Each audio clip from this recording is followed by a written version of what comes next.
క్రమశిక్షణ నీకున్నప్పుడు నీ పితరులు దయ్యంగా అప్పటికప్పుడు వాలిపోతారా? వాళ్ళే ఎముకలైనప్పుడు చచ్చిన వారిని రక్త మాంసంలో భూమిలో పాతిపెట్టిన తర్వాత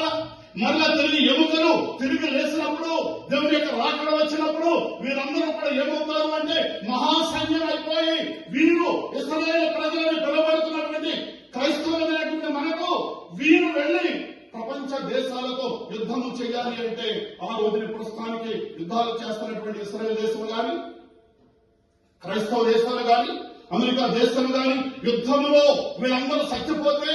రేపైనప్పుడు ఈ ఇశ్రాయేల్ ప్రజల యొక్క జనాభా లేనటువంటి సమయంలో